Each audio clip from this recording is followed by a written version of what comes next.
Divorce, hey, we know it happens. What about separating the property? Well, that can become a major issue. Let's take a look at a specific case involving a couple, Jean and Robert Hebron. They lived in Missouri. They'd been married for well over 20 years. Well, things didn't go well. They filed for divorce. Things were moving along. And then a big issue arose. Big issue arose because Jean said, you know, that house we've been living in for quite some period of time, that's my house. I own it completely. Husband, Robert, said, how can you say that? How can you say that? We've lived together there. That's part of marital property. Now, in Missouri, there isn't community property per se. It's considered as marital property, slightly different from community property. Many of the principles are the same. And in this instance, there's a statute in Missouri that says that property will be considered after a marriage as sole and separate property if it is given as a gift to someone, or if that person, the member of the marriage, receives it as part of a will. In this instance, Jean argued that when they first purchased a house after just getting married, that 60% of the money that went to the purchase of their first house came from her father. And then later, when that house increased in value, they sold it and used that money to build a new house, and the new house was built on a lot that had been given to her by her father. She said, since these were specific gifts to me, that it belongs to me, because, gee whiz, it was a gift to me, and I held on to it, and now it belongs to me. Robert, on the other side, argued, wait a second. You know, we don't have any records that really show where that original money came from. She claims 60% came from her father, but we don't have any real, I mean, that was a long time ago. And in addition to that, since we've been living there, she has deeded the house to both of us as joint tenants. Well, this went to the trial court.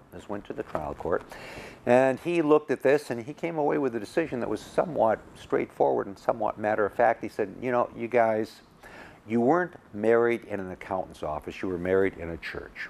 And you didn't keep track of every single dime that came into your life over this long marriage. And in this sense, we don't have evidence as to where that money came from that purchased the original house. Now, we have testimony from your father that says, well, he gave it to you with the intent that it was going to be your money, but there's nothing at that point in time. I mean, it's not like he wrote any kind of an actual gift document to you saying he's giving you this money for your purposes. With regard to the actual property that it was built on, the real property, the lot that the house was built on, well, yes, that was given to you by your father, but you subsequently made it part of your marital status by virtue of the fact that you put it into joint tenancy with your husband.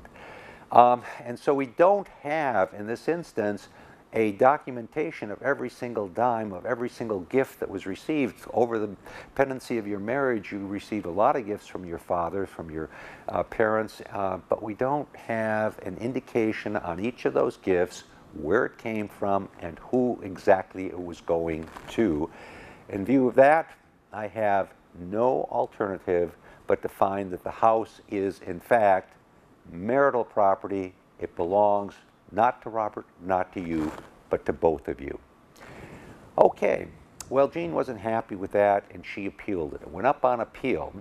And on appeal, well, the appellate court looked at the record, heard the arguments again, and came away and said, well, we agree with the trial court. The judge made a proper decision because there is no clear documentation as to why these gifts were given, as to specifically who they were given. We've got testimony, but you know, this testimony was very emotional and came about only after the divorce was going forward, and therefore, in the absence of any written documentation as to these gifts, we are going to find, just as the trial court did, that this is marital property belonging to both of you. Okay, so what do we learn from this? What we learn from this are two important things. One, and that is, if you have received gifts from a relative or someone else, and you want to keep that gift separate, you've got to keep it separate. If you get cash, keep it in a separate account. If it's some other form of a gift, such as a house, well, then keep it in your name only. And when you are giving gifts, this is the second thing we've learned. If you're giving gifts to somebody who is married or is intending to be married, might even be a wedding gift, and it's a significant gift, you may want to have some form of writing that says, I am giving this to you for your purposes. If anything ever happens to this marriage, I want you to be able to hang on to it. That goes a long way in a court of law. All right. We bring you this case, we bring you cases every week so you understand how the law works. I'm David Allen.